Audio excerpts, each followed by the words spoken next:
Sejam todos muito bem-vindos. Hoje nós vamos dar continuidade ao nosso estudo. Na semana passada nós paramos no item 10 e nós estamos falando do capítulo 7, lembrando que nós estamos falando da primeira edição, né? E esse capítulo, ele traz para a gente considerações a respeito das penas eternas, ele se chama a Doutrina das Penas Eternas. Na parte 1, a gente conversou sobre a origem das penas eternas, e aí, né, nessa origem das penas eternas, essa ideia de um castigo eterno, onde nós temos trilhões e trilhões de anos de sofrimento ainda por conta da nossa vida, um momento da nossa vida aí de 60, 80 anos, que teriam sido mal vividos, nos quais a gente esqueceu das leis divinas, ali cometemos os nossos erros. E aí esse capítulo vai trazer para a gente, né, os argumentos para a gente discutir a respeito dessas penas eternas. Porque aqui, como a gente está colocando já nessa figura, se Deus não perdoa o arrependido, ele não é misericordioso. E não sendo, né, se não tendo essa misericórdia, ele não é infinitamente bom, e aí isso tudo já é uma ideia que vai contra aos atributos, né, de Deus, né, os atributos do que é o divino. Então, vamos lá. Esse nosso capítulo 7, falando da doutrina das penas eternas. Na parte 1 falamos das origens, na segunda parte aqui nós vamos conversar sobre os argumentos em apoio às penas eternas. Trazendo aqui uma nota do tradutor, né, que a primeira edição ela não traz esse subtítulo, só apresenta um subtítulo no item 2, que a gente vai conversar. Então, para a gente falar sobre, né, conversar sobre essa argumentação aí em favor das penas eternas, vale a pena a gente fazer uma breve recordação aqui do que foi conversado no item 10, só para a gente se situar. Nesse item 10, ele está trazendo para a gente o dogma da eternidade das penas e os atributos de Deus. E aí ele traz alguns argumentos para a gente, vai trazer aplicações a Deus, argumento humano de que a gravidade da ofensa ela aumenta conforme a dignidade do ofendido. Muito ofendido, então essa ofensa é muito grave. A gente tem ali um Deus, né, que está ali castigando, olha o tamanho desse Deus, olha a face dele extremamente enfurecido, chegando para castigar aquele ser humano que está ali, né, menor, muito menor do que ele, porque afinal de contas Deus é infinito. E como aquele irmão pequeno ali, né, limitado, como a gente vai ver aqui um pouco mais para frente, poderia ofender ao infinito. Então, essa ofensa seria uma ofensa infinita, e ela, sim, exigiria esse castigo eterno. E aí temos os argumentos que, na verdade, refutam essa ideia. E esses argumentos eles têm que partir de uma base sólida, e essas bases sólidas são os atributos que Deus tem, né, os atributos divinos. A gente vai partir desses atributos para poder refutar esses argumentos que vão surgir. E, afinal, né, a conclusão desse item 10 é que Deus é infinito em suas perfeições, então é sem contradições ou opostos em sua essência. Tudo isso foi discutido na reunião passada, né? Então, vamos dizer assim, como conclusão, como finalização como uma conclusão dessas ideias, a gente tem que o dogma da eternidade das penas, ele é sustentado pela lógica que a falta contra um ser infinito, que é Deus, exigiria uma punição infinita, né? Contudo, como essa análise deve partir dos atributos de Deus, que é único, imutável, infinitamente bom, e sendo perfeito, Deus não pode conter maldade, e aí nós não vamos admitir variação nessas suas qualidades, porque o infinito ele exclui qualquer imperfeição ou oposto. E aí o item 10 em si, né, o que eu falei agora são as ideias que vieram, né, que Kardec trouxe no seu texto, e após toda essa discussão a respeito da eternidade das penas, essas ofensas infinitas, vindo de um homem que é finito, né, que é uma pessoa comum, como que ela poderia ser punida mais severamente? E sendo Deus soberano, bondoso, soberano, sábio, né? Toda essa ideia de uma punição eterna ela é equivocada, né? É um contra-argumento que ele fica totalmente contra aos próprios atributos de Deus. Então, essa premissa que foi tomada é que Deus é único, é eterno, é imutável, é imaterial, é todo-poderoso, soberanamente justo e bom, e infinito em todas as perfeições. Tudo que for contra isso, ele está equivocado. Eu não vou repetir tudo que a gente conversou no item 10 no nosso encontro anterior, porque o nosso objetivo agora na verdade, partindo desse Deus que é infinito, infinitamente bom, infinitamente justo, e a gente vai partir desses atributos de Deus, nós então vamos aí conversar a respeito, né, desses argumentos que seriam utilizados, na época de Kardec. Ele estava querendo opor esse argumento com relação à doutrina das penas eternas. E aí nós temos alguns itens, nesse caso que ele vai argumentar, contra-argumentar em cada um deles. E aí o primeiro, pensa aqui, a gente traz primeiro um resumo. Sendo um ser infinito produz algo infinito. O homem, ele é limitado, então ele produz coisas limitadas, né? Então, vem o item, né, que Kardec traz para a gente. Somente um ser infinito pode fazer qualquer coisa de infinito, e nós, né, os homens, ele é limitado em suas virtudes, nos seus conhecimentos, no que ele pode fazer nessa existência terrestre. Ele não pode produzir nada mais do que coisas limitadas. E aqui a gente trouxe duas imagens que são bastante fortes, conectadas com essa ideia. Essa imagem que a gente tem aqui é uma imagem do universo, que foi captada por aquele telescópio novo, James Webb, e ela contém, acho que 800, eu não sei, acho que são 800 milhões, né, Vidal? Corrija se eu estiver errado. 800 milhões ou Sim, bilhões? Não, milhões. milhões, né? Milhões, obrigada. Não, 800 não, milhões. 800 mil. Milhões, foi o que eu falei. 800 milhões de galáxias, e ela é uma foto, é uma imagem do espaço profundo. Olha, a gente não. Imagina que cada ponto desse é uma galáxia, como é, por exemplo, a nossa Via Láctea. Olha a imensidão, essa infinitude que é o universo, né? Falando ainda só desse nosso universo, que a gente consegue ainda visualizar através dessa imagem. Ao passo de que, ao lado, a gente tem ali um prédio até com uma certa complexidade, feito de legos ali. Então, acho que é assim como a gente se situa dentro da criação humana, assim como Deus olha para a gente, né?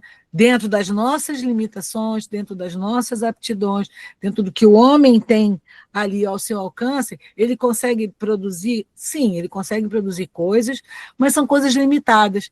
É como se a gente tivesse são coisas infinitas, né? Uma criação infinita, e ali a nossa criação dentro da nossa possibilidade. Um prédio, por exemplo, que ele enxerga a gente como bloquinhos, né? Como feitos de Lego, como se fossem pequenas partes. A gente vê a diferença entre a complexidade do que é feito pelo homem e a criação divina, né? A criação do Pai. Agora vamos ver o segundo argumento que vem, né? Vem a ideia, Kardec nos traz a seguinte ideia: se o homem pode ser infinito no mal, ele também poderia ser infinito no bem. E quem é infinito no bem é Deus. Se temos o homem infinito no bem, ele não faria o mal, porque o bem absoluto exclui o mal. Então vamos ver o que ele trouxe para a gente em termos de argumento. Está aqui, é o segundo item desse item 11 desse capítulo. Se o homem pudesse ser infinito no que ele faz de mal, ele também poderia ser infinito no bem. Então ele seria igual a Deus. Nossa, não tem como, né? Deus é infinito, o homem é finito, então não há como uma coisa contemplar a outra. E no momento que você faz o bem absoluto ele é a exclusão de todo e qualquer mal. Essa é a ideia central desse item, que o bem absoluto é a exclusão de todo mal. Mas que se o homem fosse infinito no que ele faz de bem, ele não faria nada de mal. Né? Então é muito claro que a gente ainda está nessa caminhada. A gente, né, Deus é o bem absoluto. E nós, dentro da nossa finitude, não estamos ainda alcançando isso. Ainda temos as nossas questões de mal. E esse bem absoluto seria a exclusão de todo e qualquer mal. Vamos lá no argumento, no terceiro argumento que Kardec nos traz. Se uma ofensa temporária é feita, né, para Deus que é infinito, nós teríamos um castigo infinito. E aí, se um castigo é infinito, nós teríamos um Deus infinitamente vingativo. E se ele é infinitamente vingativo, ele não seria infinitamente bom. E não sendo infinitamente bom, ele não seria perfeito, e sem a perfeição, ele não seria Deus.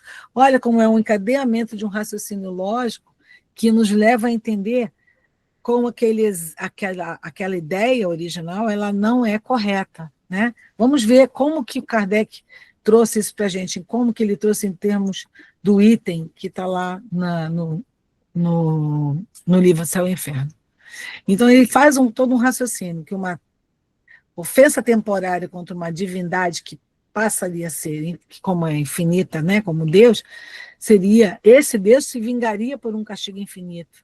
Ele seria infinitamente vingativo. E se ele é vingativo, ele não é infinitamente bom, nem misericordioso, nem justo, porque esses argumentos, né, são uma contradição aos argumentos anteriores. Então, se ele não é perfeito, ele não é Deus. E aí a gente tem aqui uma figura como se um Deus que é vingativo, um Deus que é falsamente bom, que está submetendo aquele que está ali errado a um castigo eterno. Né? Então, essa é uma ideia que é realmente equivocada, não está correta. E aí vamos para um quarto argumento. Ora, se Deus não perdoa o arrependido, ele não é misericordioso. Sem ser misericordioso, se ele não tem misericórdia, ele não é infinitamente bom. Mais uma vez aqui a gente estaria contradizendo todos os atributos com que nós estamos, né, lidando. Então, se esse Deus é implacável, não é nada misericordioso com aquele culpado arrependido, então ele não é infinitamente bom. E aí mais uma contradição com os atributos divinos. Vamos agora para uma quinta argumentação. Se Deus exige um perdão, né, que nós perdoemos, mas se ele mesmo não perdoa, o homem que exerce esse perdão, em algum momento da sua vida ele exerce aquele perdão, seria mais nobre do que o Deus, do que a ideia, né, do que Deus. E isso seria uma incoerência. Então vamos ver, nesse item 5, como que o Kardec nos traz essa linha de raciocínio. O que faria, né? Por que Deus faria para o homem, uma lei de perdão, se ele mesmo não devesse perdoar? Temos aqui, você vê, uma figura de um Deus de ser encerrado, né, aborrecido, surdo aos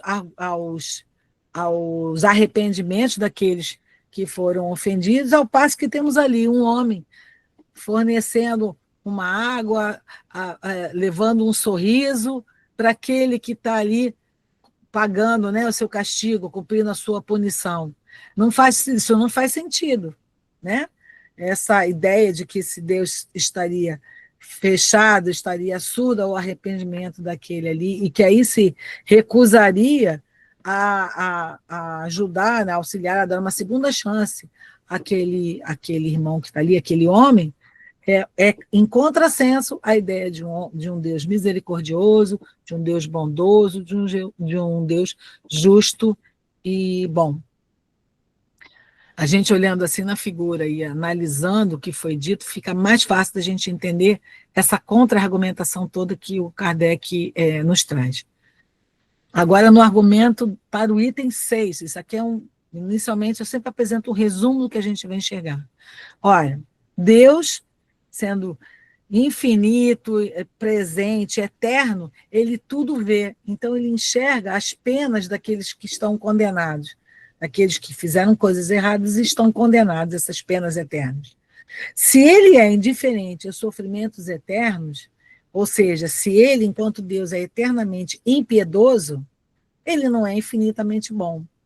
E se ele não é infinitamente bom, ele não é Deus. Então, ele não é infinitamente bom, ele não é infinitamente perfeito, ele não é Deus. Então, há toda uma contra-argumentação a esses exemplos. Vamos ver como que o Kardec nos trouxe esse texto para nos chamar a atenção a isso. Olha, se Deus está em toda parte, tudo vê, ele conhece as torturas daqueles que foram condenados e está se mostrando insensível àquele arrependimento. Tá? Estamos aqui mais uma vez com aquela figura daquele nosso, né, de Deus, com o senho cerrado, com os ouvidos surdos, né, não está ouvindo ali aqueles irmãos que estão clamando pelo seu perdão, estão pedindo ali a sua misericórdia. Olha, se ele não é misericordioso, se ele é eternamente impiedoso, ele não é infinitamente bom. E aí, mais uma vez, esse argumento é rebatido, né, com os atributos que a gente sabe que é a definição, né, de Deus. Deus é sábio, é justo, infinitamente bondoso e sábio. Né? Vamos agora para o próximo argumento. Mais um item, o item 7. Deus perdoa o arrependido antes da morte. Se Deus é misericordioso antes da morte, por que ele não continuaria sendo misericordioso após aquele desencarne? E se Deus perdoa apenas antes, essa bondade dele não é infinita. É uma bondade que tem uma temporalidade, ela só perdoa antes. Isso também não faz sentido com relação aos atributos divinos.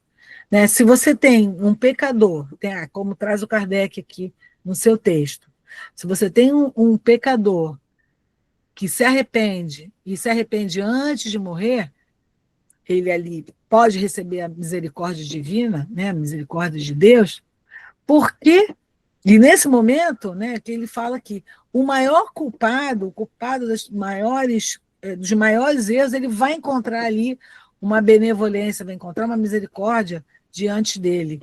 Então,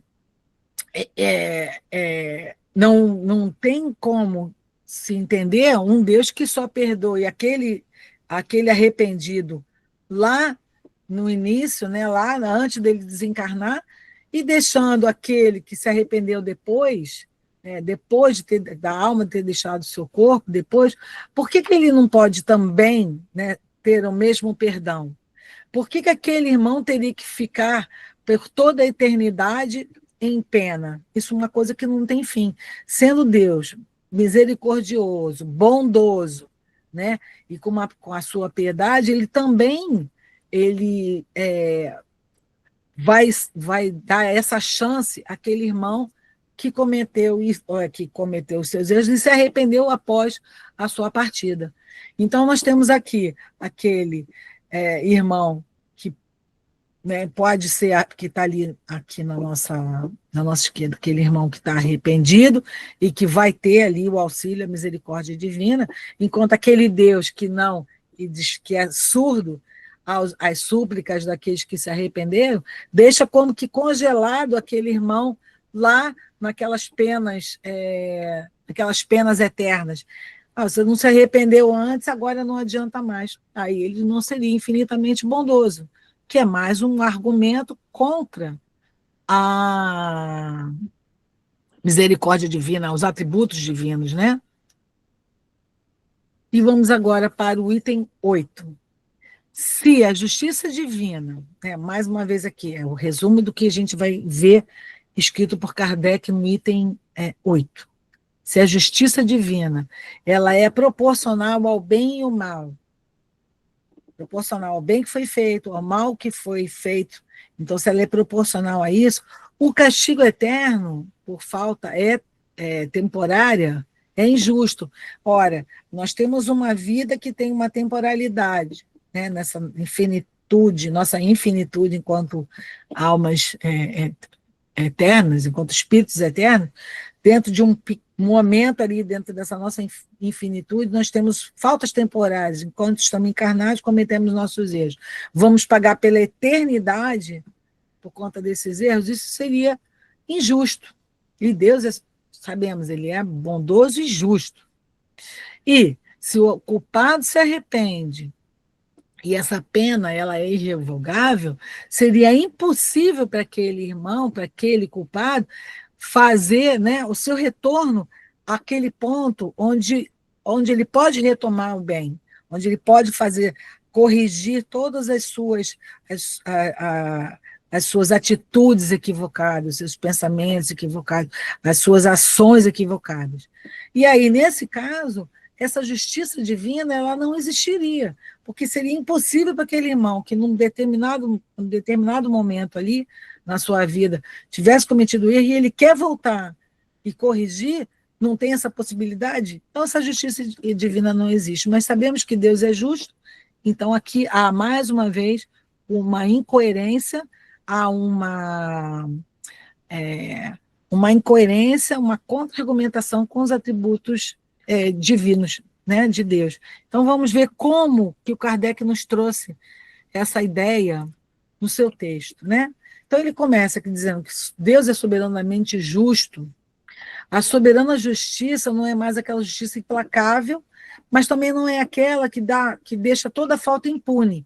Ela leva em consideração rigorosamente o bem e o mal que cada um fez, vai recompensar o bem que foi feito e vai punir ou vai, né, fazer com que haja a ação para que aquele mal seja recompensado na justa proporção, nem de mais nem de menos. E esse balanço, né, ele é feito de modo que não há nenhum engano. Então, por uma falta temporária, que é o resultado da nossa natureza imperfeita, né, e também no meio que às vezes aquela alma se encontra, não faz sentido ela ser punida eternamente, sem esperança nenhuma de alívio das penas, nem de perdão, porque aí não haveria nenhuma diferença, nenhuma proporção entre a falta e a punição, e isso seria a ausência da justiça. Então, não faria sentido, já que Deus é soberanamente justo e bom, né, essa justiça não estaria sendo exercida.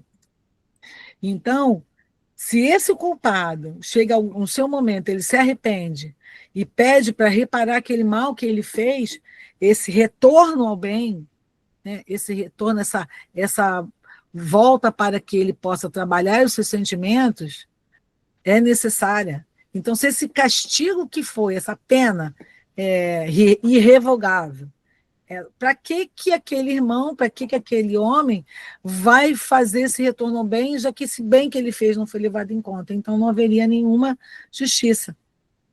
Então, se já entre os homens, quando condenado, né, vê sua pena, se ele se corrige, vamos falar como a gente vê, como é a legislação aqui hoje. Você tem um preso, né, um sentenciado, que consegue cumprir a sua pena ao longo de, se eu não me engano, não sei se são quantos terços são da pena, não vou dizer um número para eu não ser equivocada, mas se ele cumpre parte da sua pena sem haver nenhuma intercorrência, sem haver nenhum problema, ele pode ter a sua pena atenuada e ele consegue cumprir parte da pena dele em liberdade. E se ele consegue ainda superar realmente aquelas questões, ele volta para a sociedade como uma pessoa recuperada. Vai, às vezes, por exemplo, trabalhar em prol daqueles que também cometeram erros, vai ajudar aqueles que estão saindo de lá, vai deixar para trás aquele passado e ir adiante. Então, se nós temos esse tipo de justiça nos homens, como que não teríamos essa justiça na justiça divina? Não há como você ter uma justiça melhor da justiça humana, somos imperfeitos, então a justiça divina, ela nos permite, ela é justa, ela é do bem, então ela vai fazer com que essa ideia dessa pena irrevogável, dessa pena e faz com que o arrependimento, para que o indivíduo vai se arrepender de uma atitude, né, faz com que aquele arrependimento seja inútil, porque ele não consegue voltar para uma situação em que ele possa recuperar ou refazer, né, a situação que ele deixou, que foi uma situação ruim, ele não consegue voltar para o bem, ele não consegue voltar e cumprir a sua, vamos dizer assim, refazer no que ele fez de errado. Ele não consegue recuperar isso. Então, se ele vai sofrer eternamente, para que ele ainda vai. Não teria como voltar para fazer o arrependimento, na verdade, ele não vai ter. Então, isso é contrassenso, né? Essa justiça humana ser mais perfeita do que a do homem, aliás, a do homem ser mais perfeita do que a justiça humana, e se essa condenação é irrevogável, ela leva a ideia de que o arrependimento é inútil. Então, isso não leva a nenhuma melhoria daquele indivíduo que vai ficar persistindo no mal. Isso não faz sentido, né? Vai sofrer eternamente? Não faz sentido. Então, nós temos aqui, olha, de maneira interessante, são duas ideias, né? Uma é aquele irmão que está preso ali a uma situação, ele está ali cumprindo a sua punição, mas até aqui um lembrete, repare que nessa ideia aqui que nós temos à esquerda da telinha ali, que está com a porta da cela aberta, aquele irmão ele tem a oportunidade de se arrepender e de refazer, de recomeçar, de corrigir os seus erros do passado e ir adiante. Já o outro, aquele que está condenado à pena eterna, ao fogo, lembra, a gente falou no fogo do inferno, as situações, né, de sofrimento, que está congelado ali naquele passado, essa cela nem porta tem, ele fica preso, ele fica ali dentro daquela situação e de maneira eterna. Isso não seria justo nem bom, né? Que são dois atributos de Deus, que é soberanamente justo e bondoso. Isso aqui está contra esses atributos, né?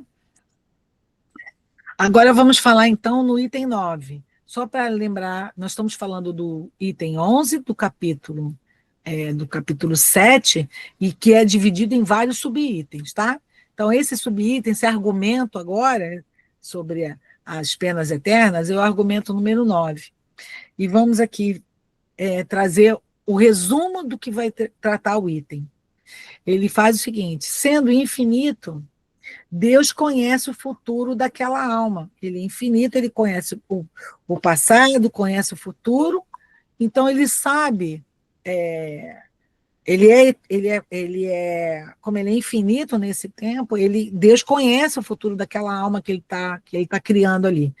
E a ideia de se criar alguém para um sofrimento eterno traria também, junto com ela, uma ideia de que Deus não é bom, o que já vai contra um atributo. E se libertar o condenado arrependido, não tem como, porque seria dizer que não existem as penas eternas. Vamos ver, então, como o Kardec traz para a gente essa ideia, como que ele argumenta nesse item. E aí ele traz aqui para a gente, né, Deus criando, né, o nosso molde vindo do barro, né, que a gente veio do pó, do barro, ele está ali moldando aquela criatura. Então, Deus, sendo infinito em todas as coisas, ele conhece tudo. Ele conhece o passado, ele conhece o futuro. E ao moldar aquele homem, ao criar aquela alma, ele vai saber, no momento da criação, se ela vai fracassar, se ela vai ser gravemente condenada pela eternidade. E se ele não sabe, aí vem um argumento muito interessante, Kardec: seu saber não é infinito. Então, ele já não é Deus, já de princípio, se ele não sabe, ele já não seria Deus. E se ele sabe, aí você ainda vai contra mais um atributo de Deus, que criou um ser voluntariamente destinado, desde a sua criação, desde a sua formação, a ser torturado até, né, eternamente. Então, ele não seria bom. E isso tudo é contra, né, a ideia do Deus soberanamente justo, bom, todo-poderoso. Não faz sentido. E aí, se Deus, tocado pelo arrependimento de um condenado, pode lançar sobre ele a sua misericórdia e retirá-lo desse inferno, dessa condição ruim, não existem as penas eternas. E o julgamento pronunciado pelos homens estaria revogado. Né? Então, a gente vê que há toda essa argumentação nos leva ao fato de que as penas não podem, né? Não podem ser penas eternas. Vamos agora para o décimo argumento para as penas eternas. Essa doutrina, na verdade, aqui é uma conclusão, né? Que a doutrina das penas eternas, ela enfraquece, mas ela nega os atributos divinos. Basicamente, ela nega os atributos de bondade, de justiça e de perfeição, da perfeição de Deus, que foi o que a gente assumiu logo lá no início, né? A doutrina das penas eternas absolutas conduz forçosamente para a negação ou enfraquecimento de alguns atributos de Deus. Ela é, por conseguinte, inconciliável com a perfeição infinita, de onde se chega a esta conclusão, que se Deus é perfeito, a condenação eterna não existe. E se essa condenação existisse, Deus não é perfeito, o que é contra, né, aqueles atributos que a gente falou antes. Então, temos aqui duas figurinhas desse Deus, né, que a gente trabalhou ali com aquele Deus que é perfeito, que é soberanamente justo e bom, contra aquele que é um Deus vingativo, que é aquele que não se incomoda, que é surdo, né, às súplicas e ao arrependimento daqueles irmãos que estão ali, né, nessa caminhada, nessas criaturas que ele mesmo criou.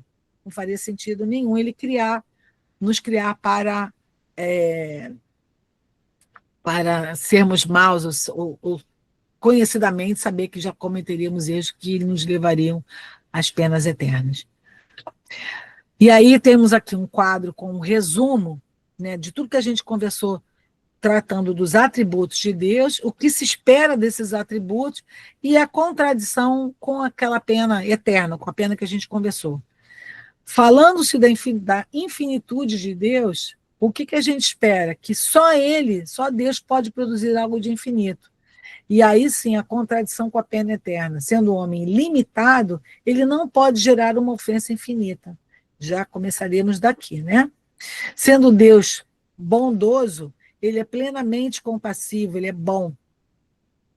E esse castigo eterno, ao qual estaríamos submetidos nessa pena eterna, ele vai mostrar uma vingança, uma impiedade, e negaria toda essa bondade que nós sabemos que é um atributo de Deus.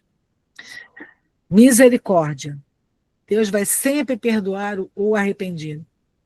E a contradição, se ele só perdoa antes da morte, a misericórdia é limitada. Também não faz sentido com toda esse atributo da misericórdia, porque ele sempre perdoa o arrependido. Não tem uma questão se é antes ou depois do desencarne. Ele é sempre perdoado.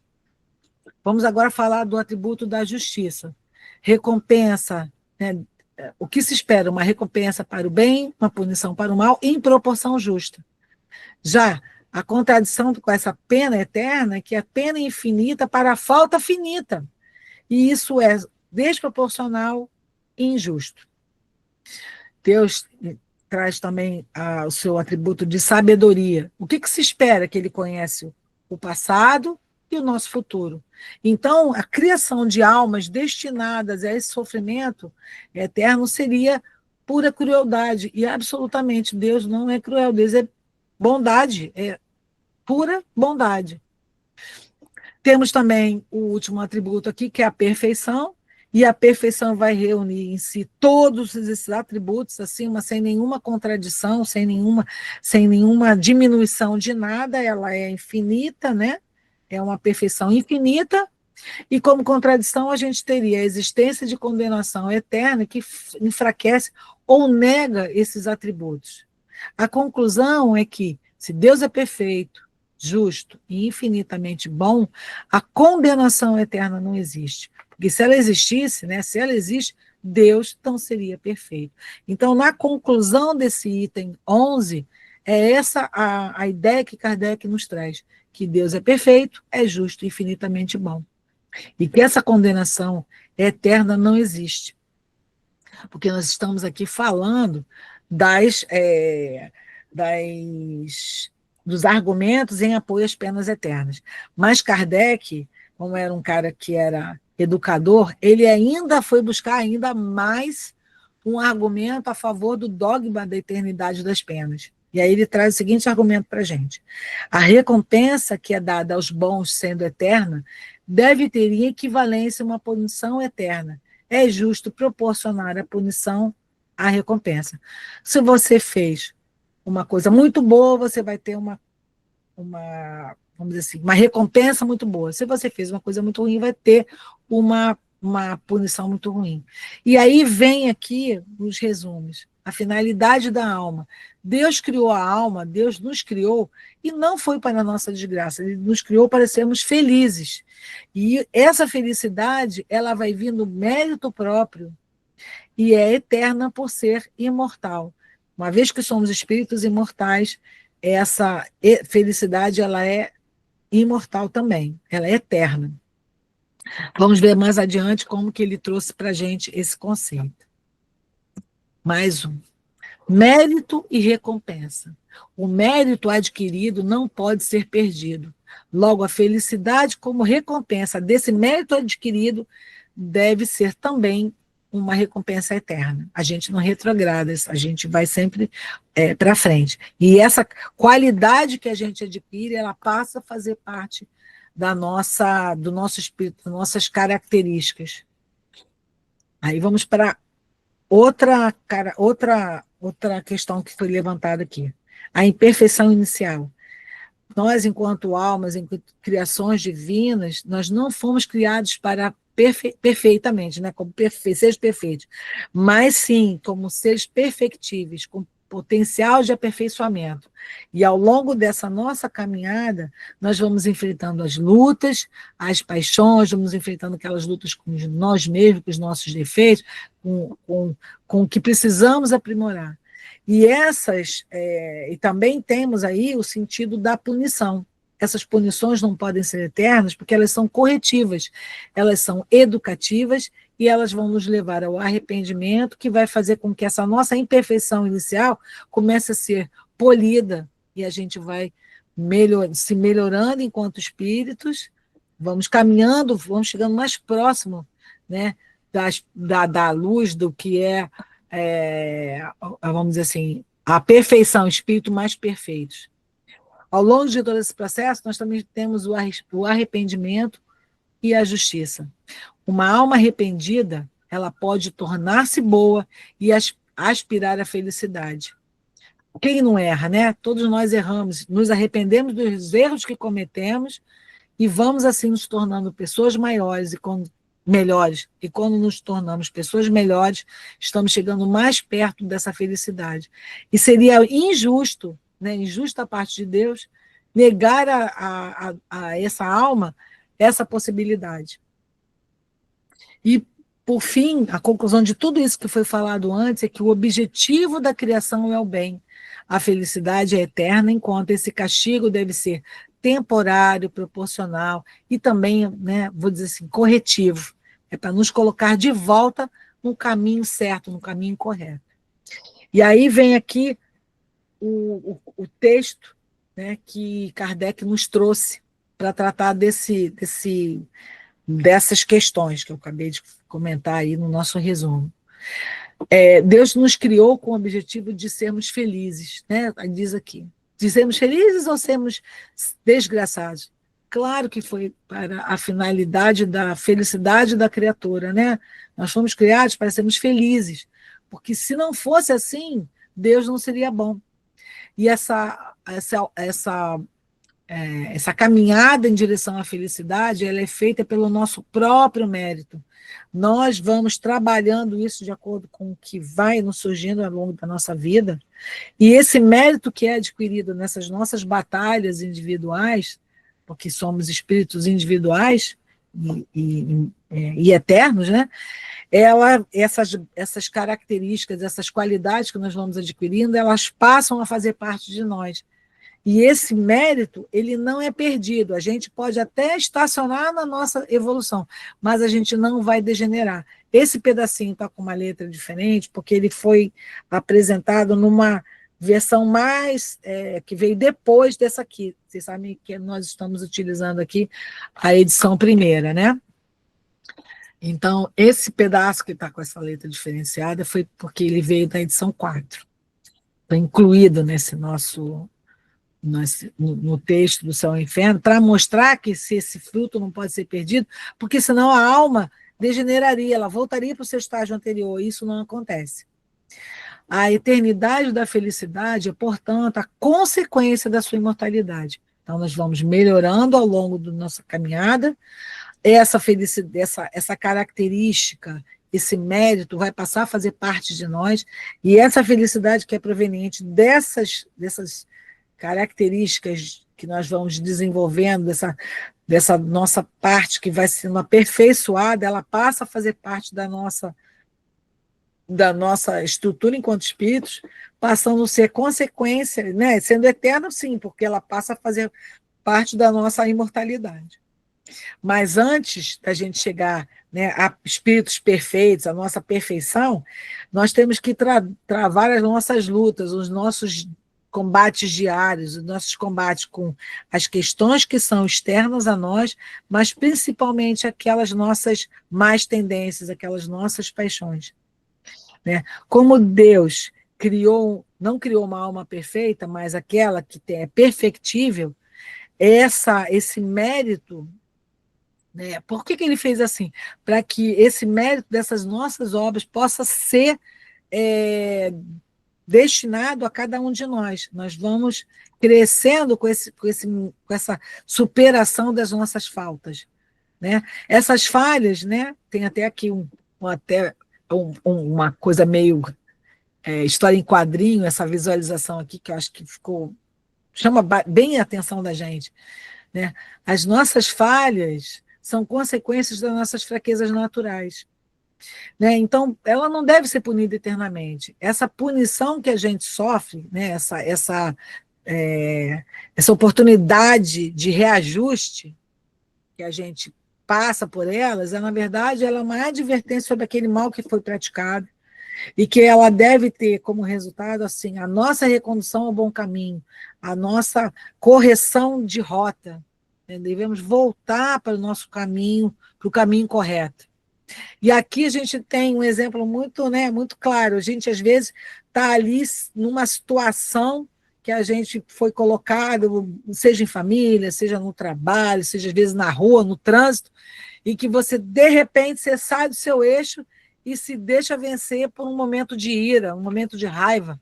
E aí nós somos derrubados por aquele momento ali. E aí é como está aqui no lado esquerdo, a gente toma, né, deixa aquela ira nos levar, nos superar. E aí isso vai ter consequências, é uma discussão, é uma palavra mal falada naquele momento quente, às vezes são atitudes, alguns são realmente destemperados, porque hoje em dia a gente tem situações em que uma briga de trânsito ou uma discussão num bar ou né, uma coisa de torcida acaba levando, por exemplo, até no limite extremo ao desencarne do outro que está ali do lado.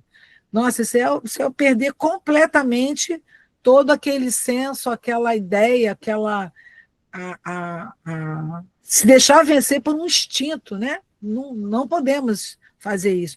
E à medida em que nós vamos caminhando, que nós vamos tendo aqueles combates do dia a dia, né? Aqueles embates que nos vão aperfeiçoando, que vão polindo o nosso comportamento, que vão nos tornando mais equilibrados, no momento em que uma situação como essa se apresenta, em que uma raiva, né, uma situação que em algum momento traria você para aquela situação de desequilíbrio, quando você consegue superar aquilo, que é como está aqui aquele outro que está dando ali um, eu não sei qual é o nome desse soco aí, mas enfim, está dando um soco ali naquela ira, ele está ali, repare que ele está fortalecido, é um irmão, né?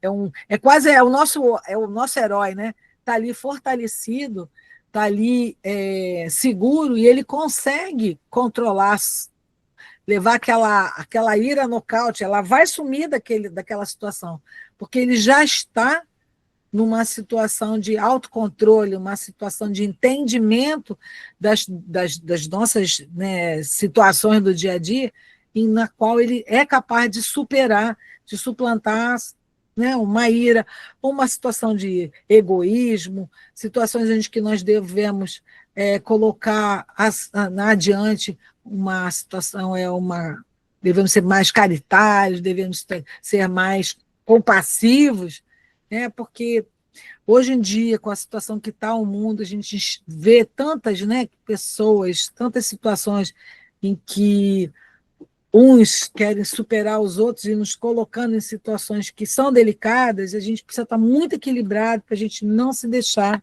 contaminar por situações que nos desequilibrem, né? E temos que superar, literalmente, né, botando a nocaute sentimentos ruins, né? Então, como diz aqui, né, já pulando mais para o final aqui desse item, sendo que o nosso objetivo, né, o objetivo final da nossa criação é a felicidade, e essa felicidade, que é, né, esse prêmio, ela tem que ser eterna, esse castigo, essa oportunidade que a gente tem muitas vezes também de corrigir, esse castigo, né, ele é temporário, porque à medida em que você começa a trabalhar e a recuperar, a corrigir as ações que você fez de errado, esse castigo é como se ele fosse uma conta débita, ele vai sendo abatido, né? Não sei quanto tempo ele vai levar, mas dentro da nossa eternidade chega um momento que você conseguiu superar todas aquelas questões que levaram você àquele castigo, e por isso ele é temporário. E aí ele, né, aquele castigo que foi justo para que você volte àquela sua situação do bem. Então, ele não é um castigo perpétuo, ele passa a ser um castigo temporário, né? Fazendo com que aquele irmão que lá atrás ele não tinha um incentivo para que ele se arrependesse, ele aqui passa a ter um incentivo, e aí ele tem o desejo de voltar lá, resolver aquela situação, superar aquela situação com a qual ele tenha, né, sido equivocado, e aí ele fica com aquela vontade de fazer o bem e caminha nessa sua perfeição. E Kardec, ele foi, né, um espírito que tinha realmente aquela coisa da didática. Então, ele foi ainda buscar um último argumento que ele ainda encontrou em favor da eternidade das penas. E ele encontrou esse argumento, e aí depois ele fez algumas reflexões. Que argumento foi esse? O receio de um castigo eterno é um freio. Se ele desaparecesse, o homem, nada mais temendo, se entregaria a todos os excessos. Aí, reflexões a esse respeito, né? A função do medo nesse castigo. Esse medo, esse receio de uma pena eterna, ele já foi considerado em algum momento, lá no início, um freio contra os excessos humanos. Mas ele só faria sentido se essa ausência, né, significasse realmente, né, se você, vamos dizer assim, não tivesse a pena, e se realmente não tivesse uma punição. A justiça divina, ela faz o seguinte, a vida futura, ela vai distinguir entre os bons e os maus, e nessa igualdade, ter uma igualdade de destino entre o bom e o mal, seria negar essa justiça de Deus, porque ele tem que compensar, fazer esse balanço entre os atos bons e os atos maus. A natureza do destino, né, a pena não precisa ser eterna para ser temida, mas ela precisaria ser racional e crível, porque assim ela vai ter uma maior eficácia. Aquele irmão, aquela alma, aquele homem, ele vai entender melhor qual é a questão e aí ele vai cumprir aquela pena, né, aquele castigo, sabendo qual é realmente o real objetivo. Se ela for uma pena que ele considere, né, racional e crível, né? Você possa realmente acreditar que aquilo ali vai ser daquele jeito e você vai superar aquele castigo. E aí temos também aqui considerações a respeito do limite da crença na pena eterna. A crença em castigos eternos, ela teve sua utilidade lá no passado, mas hoje ela perde força e gera incredulidade. E ele faz essa reflexão porque ela se torna incoerente na prática. Porque muitos daqueles que defendem a pena eterna, eles não, né, eles não temem essa pena eterna, porque os seus próprios atos revelam isso. Então, mostram que esse freio que seria dado por essa pena eterna, que ele seria eficaz, e na verdade ele não é, porque esses próprios que defendem, eles mesmos cometem tantos erros que fica claro que aquelas penas eternas não existem. A proporcionalidade entre o arrependimento, a proporcionalidade e o arrependimento. O mais justo é uma penalidade. Aí vem Kardec, né, trazendo para a gente, isso aqui foi um grande resumo. Esse raciocínio, né, desse freio que seria essas penas eternas, seria justo se a eternidade, se a não eternidade das penas, essas penas fossem temporárias, levasse à supressão de toda a sanção penal. Porque o estado feliz ou infeliz da vida futura, ele é uma rigorosa consequência da justiça divina. Porque uma comparação, né, o homem, uma igualdade entre o homem bom e o perverso seria uma negação daquela justiça. Agora, o castigo ele não é menos penoso pelo fato dele não ser eterno, porque quanto mais a gente acreditar que eles, né, acreditar nele, mais ele vai ser temido, e quanto mais racional esse castigo for, mais nele vai se acreditar. E aí ele traz o seguinte, que a penalidade na qual não se crê não é mais um freio, e a eternidade das penas, ela vai pertencer a essa situação, né? Aí a gente tem ali um diabinho com as ações dele, e vamos também pensar no seguinte, o que era ruim, de repente, no passado, hoje em dia já é interpretado de maneira diferente. Para falar assim, muito rapidamente, imagine, na época da Inquisição, aqueles que tinham uma mediunidade aflorada eram considerados criminosos, eram queimados na fogueira. E a gente sabe que isso é diferente. Claro que existem os crimes, né? O atentado contra a vida, tudo isso. Mas pegando um exemplo assim bem diferente, a gente tem essa situação, né?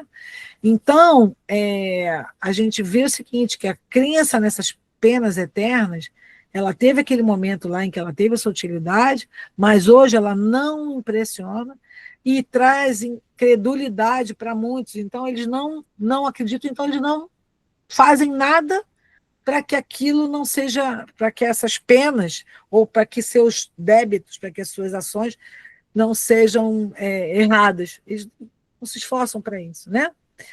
Então, essa penalidade se torna impotente para reprimir o mal daqueles que diziam, né, que dizem acreditar nessa pena. Então, que domínio a gente poderia ter sobre os que não acreditam nessa eternidade das penas? Na verdade, cada um admitirá, ao contrário, como justa, na verdade, uma pena que tenha uma duração proporcional à gravidade da falta e a persistência na obstinação do mal, mas que deixa sempre uma porta aberta para o arrependimento. Então, aquele irmão, aquela alma, aquele espírito, vai poder se arrepender, vai poder voltar, corrigir aquilo ali, pensar no bem e aí retomar a sua caminhada. Agora sim, já não considerando a a eternidade daquela pena, mas que ela, na verdade, ela é temporária e que vai auxiliá-lo, né, a evoluir, né, a interromper aquele processo em que ele estava equivocado e seguir em frente.